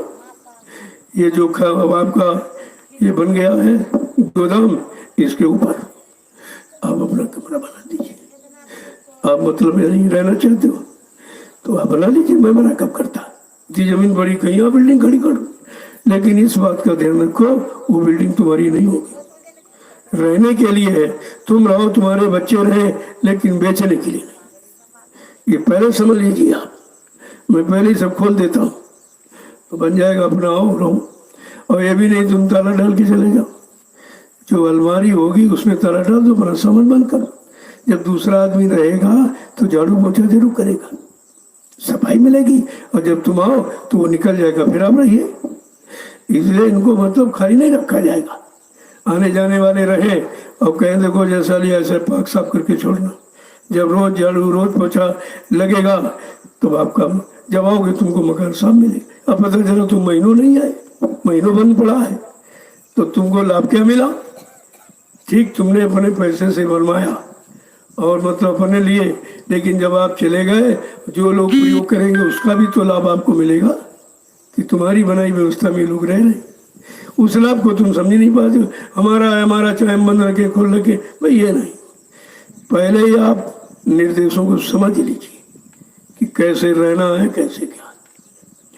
तो मैं पहले ही खोल के कह देता हूँ ताकि बाद में किसी तरह कोई दिक्कत परेशानी ना हो। भाई जो भी यहाँ बनेगा सबके लिए बनेगा। आप आ गए, आपने भाई ज़्यादा सेवा दी तो तुम्हारे लिए स्पेशल बन गया, लेकिन उतने दिन जितने दिन रह लो, जब जाने लगो तो दूसरा को चाबी दे दो कि देखो हम जैसा दिए जाए ऐसा पाक साफ रखना। तो तुम्हारे लिए तो बढ़िया व्यवस्था उसमें। और पता चला 2-2 4-4 महीने उन लोग आते नहीं, तो हमने भाई वो नहीं होगा, वो यहाँ नहीं होगा, ये भी समझ लें आप। जय गुरुदेव, जय गुरुदेव। तो व्यवस्था होगी सबके लिए, अपने अपने तौर तरीके से प्रयोग करो। जब जाने लगो तो दूसरा प्रयोग करने लगे, वो लाभ आपको मिलेगा क्योंकि आपकी बनाई व्यवस्था में रह रहा है और भजन कर रहा बैठकर। तुम्हारी तो जगह पवित्र हो रही है, यह सोचना चाहिए। ऐसा सोच लोगे तो कहीं कुछ कोई खटपट नहीं हो। तो धीरे धीरे उधर काम हो रहा तो उसमें कोई लोग चले जाओ, कुछ इधर कि तुम तो कोई काम है नहीं, फिर भी अपना देखा करो। सुबह जो है मतलब नहीं टहलने जाओगे तो पता चलेगा कि तुम्हारी फसल में खाद मांग रही है कि पानी मांग रही, कीटनाशक कोई दवा मांग रही है, तो ये जानकारी जब होगी तुम्हारे चुपचाप वहीं बैठे रहते। ये तुम्हारा नहीं किसका है, मेरा तो है नहीं, ये तो आपका है। और आप अपनी खेती बाड़ी को देखते रहिए, फसलों को देखते रहिए। कुछ लोग खेती करने वाले जानकार हैं तो अपनी जानकारी बताते, भाई अब इस समय ये होना चाहिए, वो होना चाहिए। जब ये अपनापन होगा तब होगा, गैरपन में कुछ नहीं होगा। यही मथुरा में देखा, बनाई गई व्यवस्था सब बिगाड़ दी, सब बिगाड़ दिया, कुछ नहीं रखा, सब उसमें बिगड़ी, वहां कुछ बचा ही नहीं, सब बिगाड़ दिया। जबकि बनाना नहीं था, बनी बनाई व्यवस्था थी। जब बनी बनाई व्यवस्था तुम नहीं रख सकते हो तो तुम अलग से क्या बना सकते हो? और इसीलिए कुछ बना भी नहीं अभी तक। 8 साल निकल गए, क्या बना? जो था वो भी चला गया। जो जमीन लोगों ने दान में दी थी, इन लोगों ने कहा बाबा जी खत्म हो गए, तो लोग आए कहते हमारी जमीन वापस करिए, हमने बाबा जी को दी, तुमको थोड़ी दी थी। अब इतना प्रचार करने के बाद देखिए नुकसान कर लिया। झूठे प्रचार से तुमने अपना ही नुकसान किया, किसी का किया। अब लोग कहने लगे तुम्हारी बात क्या सुने, जब तुमने गुरु की बात नहीं सुनी और गुरु जी कह रहे थे ये करेंगे, वो नहीं कर पाए तो तुम क्या करोगे? अब लोग इस बात का प्रश्न करने लगे, जब गुरु नहीं कर पाए, मर के चले गए, तो तुम क्या कर लोगे? क्योंकि तुम चले, तुम नहीं गुरु के। अब लोगों को एक ठेस लगने, धक्का लगा कि हमने बड़ा गलत किया, हमने अपने गुरु का प्रचार किया। अब लोग प्रश्नोत्तर करने लगे, भाई गुरु जी ने इतने वादे किए, वो नहीं पूरे कर पाए, मर के चले गए, तो तुम क्या पूरा कर दोगे? अब इनको ठेस लगी कि हमने बड़ा गलत कर दिया। अरे तुम्हें भी कह सकते थे भाई तुम महापुरुष से अंतर्ध्यान हो गए, इतना शब्द कहने में तुम्हें दिक्कत क्या थी? लेकिन कहोगे जब जब अंदर में होगा, जब अंदर में कुभाव और कुविचार है और स्वार्थ जगह, तो फिर आवाज नहीं निकलेगी। ये देखिए सब आपको सोचना चाहिए। धीरे धीरे धीरे पश्चाताप प्रारंभ हो गया, सब सोचने लगे बड़ा गलत किया, बड़ा गलत किया, ऐसा नहीं करना चाहिए, ऐसा नहीं करना चाहिए, ऐसा नहीं करना चाहिए। अब सोचते तो आप पछताए होत का, जब चिड़िया चुन गई थी, सारा समय निकल गया और तुमने प्रचार अब भी प्रचार कर रहे हो, अब भी तो नहीं मान रहे हो, अभी तो विश्वास गुरु पर तुमको नहीं हो रहा। जब तुमको अपने गुरु पर विश्वास नहीं है तो तुम्हारे पर विश्वास करेगा कौन? कौन करेगा? ये भी तो सोचना चाहिए तुम।